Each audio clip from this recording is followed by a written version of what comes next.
भागवत महापुराण की जय। कृष्ण कन्हैया लाल की जय। राधा रानी की जय। भगवान श्री कृष्ण के सभी भक्तों को राधे राधे। जय श्री कृष्ण। आज मैं आपको सुनाऊंगी भागवत महापुराण में द्वादश स्कंद में 9वां अध्याय। भगवान श्री हरि नारायण द्वारा मार्कंडेय मुनि को वरदान। सूत जी ने कहा, ऋषिवर, मार्कंडेय मुनि की स्तुति से प्रसन्न होकर भगवान श्री हरि ने उनसे वर मांगने के लिए कहा। इस पर मार्कंडेय मुनि ने भगवान से कहा, हे देवेश, हे शरणागत वत्सल, आपकी जय हो। हमारे लिए तो इतना ही वर बहुत है कि आपने अपने मनोहरी स्वरूप के दर्शन हमें दिए। मेरा जीवन धन्य हो गया।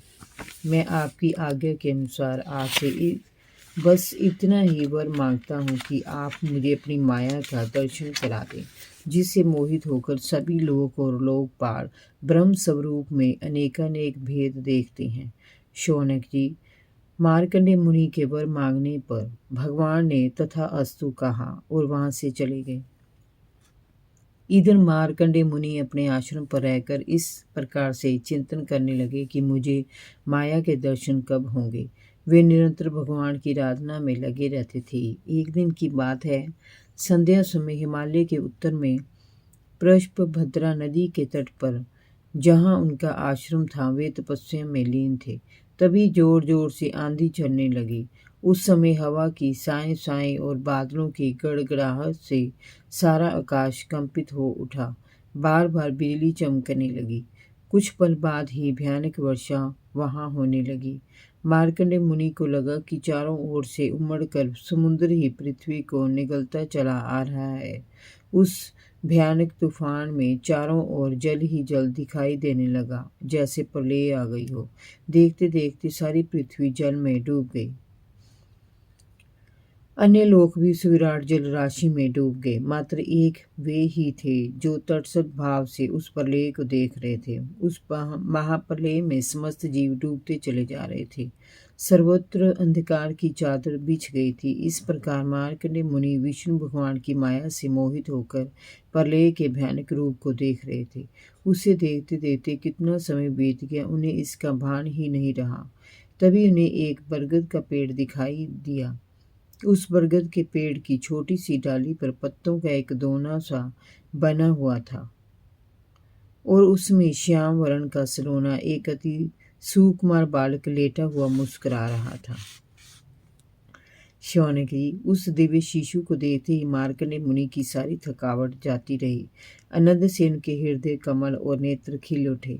शरीर पुलकित हो गया। उस बालक को देखकर उनके मन में ऐसा प्रश्न उठा कि ये कौन है। अभी वे सोच ही रहे थे कि उस शिशु की श्वास के साथ एक झटके में ही वे उस शिशु के पेट में चले गए। वहां उन्होंने सब और वही सृष्टि देखी, जैसी प्रलय के पहले उन्होंने देखी थी।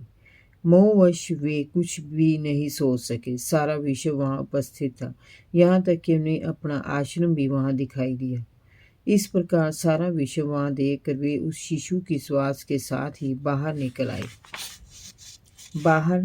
आए और प्रलयकालीन समुद्र में गिर पड़े। उन्होंने फिर वही पहले वाला दृश्य देखा। वही बरगद का पेड़ और पत्तों के दोने में लेटा वह अद्भुत शिशु जो मुस्कुराते हुए मार्कंडेय मुनि की ओर बड़े प्रेम से देख रहा था। शौनक जी, मार्कंडेय मुनि के ज्ञान चक्षु खुल गए। वे उस बालक की ओर बढ़े, परंतु तभी जैसे सारा प्रलय दृश्य उपस्थित हुआ था, दूसरे ही पल अदृश्य हो गया।